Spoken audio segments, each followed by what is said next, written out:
Hello, folks, and welcome to the Deep Fried Sports Podcast. I'm your host, Jack Fry, and thanks for listening. Well, tonight is the night. Game 1, Golden State versus Toronto in the NBA Finals. God, I'm excited for this series. I'm excited for this finish to a great basketball season. You know what? I really like this matchup. Can Toronto give the Warriors enough struggle? I think they can. Kawhi Leonard has proved he can carry this team as far as they need to go. He has not faced the beast of Golden State yet, but during the regular season, the Toronto Raptors were 2-0 against the Golden State Warriors. We'll see what happens tonight in Game 1 in Toronto. That is 9 p.m. Eastern on ABC. I will be watching. Last night, the Blues downed the Bruins in Game 2 of the Stanley Cup. They won 3-2 in overtime. That series is tied 1-1 going back to St. Louis. Game 3 is 8 p.m. Eastern on Saturday on NBC Sports. What channel that is, I have no idea. I've been trying to watch hockey the entire playoffs and have not been able to. I guess I have to pay for some sort of huge sports package in order to watch hockey. I understand it's not as popular as all the other sports, but it's still entertaining, at least during the playoffs. The ratings aren't high enough for big TV companies to put the game on the air during their peak hours, so we won't be seeing those games on mainstream television. The Rockets are making their entire roster available for trade. Chris Paul, Capella, Gordon, or even Harden? I don't see Harden getting traded, but getting some players for Chris Paul would be ideal for them. At this point, his value isn't very high because of his age and performance level, but mostly it's that terrible contract. He's getting paid way too much money.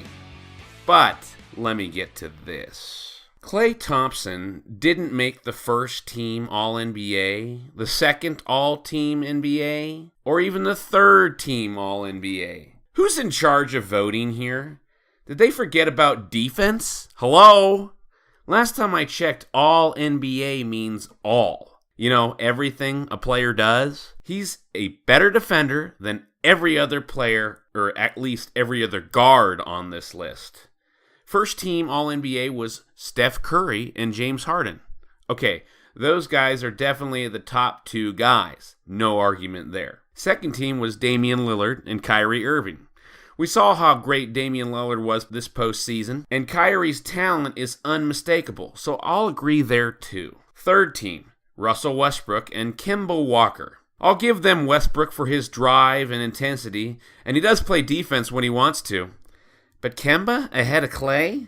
Wow. I may be wrong, but I really think Klay got the short end of the stick here. Is the NBA trying to be fair by not letting two guards from the same team, you know, the Warriors, get on this list together? Kemba is good, but Klay is a better shooter and a better defender. You know, this season, Kemba Walker scored 4.1 points per game more than Klay Thompson. But he took way more shots to get there. You know, Klay plays on a team with Steph Curry and Kevin Durant, not to mention Draymond Green and Boogie Cousins for a lot of the season. So there's a lot more mouths to feed in Golden State. If Klay had taken as many shots as Kemba Walker, he would have way more points.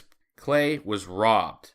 He has a better field goal percentage and a better three-point percentage. I really wish they would take that into account when they're making these teams, these all-NBA teams, and maybe they should think about defense. The forgotten art in the NBA, now we call these guys two-way players if they play defense. Back in the day, we just called them good basketball players. Apparently nobody plays defense anymore, and it's really starting to get under my skin. Klay was robbed.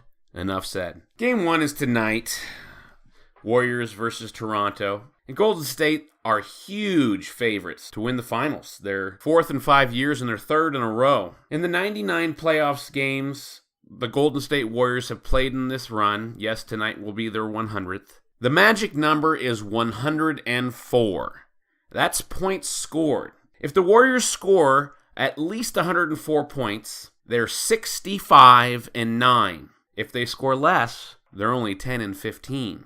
That's sub 500. So if Toronto can keep them under 104 points, I think they have a chance. Defense is the only way for Toronto to succeed. They have to control the pace. We know Nick Nurse, Toronto's head coach, can adjust well. We saw what they did against the Bucks, winning 4 in a row after losing games 1 and 2 of the Eastern Conference Finals. And they got blown out in Game 2. Nick Nurse made some adjustments, completely shut down Giannis, put up a wall down low, and made it impossible for him to score. Can the Warriors afford to play slow like they do against all the other teams and eventually take over at the end of games like normal? Or will they have to play 100% throughout the entire game? Do the Raptors have the energy and competitive drive to keep up with them? All these questions and more will be answered tonight. I am so darn excited. Here's a stat for you. Last Thursday, for the Raptors, Kyle Lowry became the Raptors' all-time leading playoff scorer, passing former Raptor and current Spur DeMar DeRozan. If you remember, DeRozan was traded last offseason for Kawhi Leonard. And in his first season with Toronto, Kawhi Leonard is already 4th on the all-time list of points scored for the Toronto Raptors. One season, one postseason, and he's already 4th on that list? If that doesn't tell you or put in perspective how great he is, I don't know what will. Kawhi is awesome. He's like this weird sort of player that he's not really flashy. He doesn't really make huge, amazing plays. You know, every once in a while he'll dunk over somebody, and he hits the 3. He can shoot the ball from anywhere on the floor. I think he might be the closest thing to Michael Jordan we've seen in the playoffs since Michael himself. You know, taking over games, putting teams on his back. But when you get to the end of a game and you look at Kawhi Leonard's box score, he's got 30-plus points, 10-plus rebounds, and now he's starting to pass the ball much better. You know, last game he had 7 assists. If he can improve that part of his game, I think he's going to be great. Can you imagine what would happen in the basketball world if the Toronto Raptors upset the Warriors in the finals? You would have to put Kawhi Leonard in the conversation for best player in the league. Best player of all time, that will be in the future, depending on how long Kawhi Leonard's career lasts, how healthy he can stay, and what he can do. But man, watching him this postseason has been impressive. The guy has ice water in his veins, and he is very, very calm. He has this demeanor that is very admirable. He never gets rattled. He's always out there ready to play, and his defense is incredible. He's one of those quote-unquote two-way players, just like Klay. Now, we'll see what happens when he is faced up against the Warriors' defense.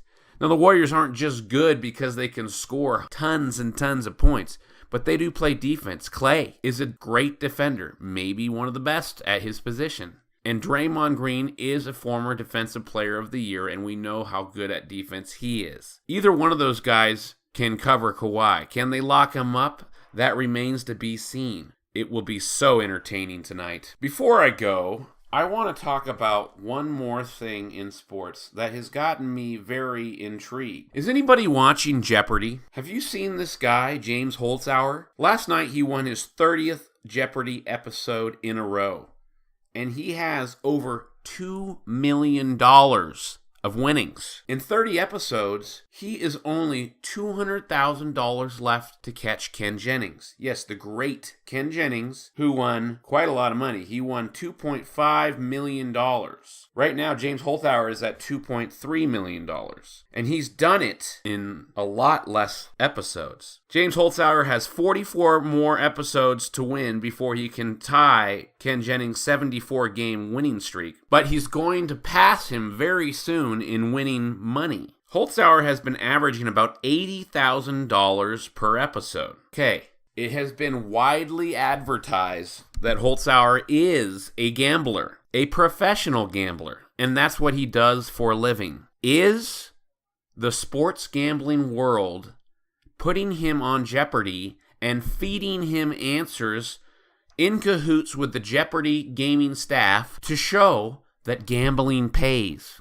The Supreme Court has just allowed states to decide whether or not to allow sports gambling in their state. Is the guy on Jeopardy an orchestrated plant by the sports gambling world? Are they trying to make sports gambling a science? Many states are on board with the Supreme Court's decision to legalize sports gambling. Did they put James Holzhauer on their show to show that gambling pays? This is my conspiracy. I love it. Think about that, folks, and make sure you watch a little Jeopardy. He's just this weird, odd cat, and he's either extremely smart or they're feeding him answers.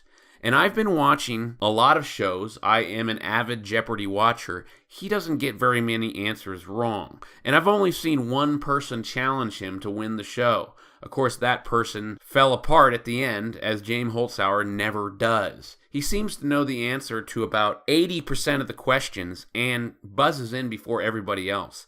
It's really, really amazing. There may be something else going on here. They're trying to show that gambling is glamorous. Spend your money. Give us more. Who knows what's behind this? Anyhow, folks, thanks for listening. I hope you enjoyed the show. Please like, comment, and subscribe. Tell your buddies about my show if you can.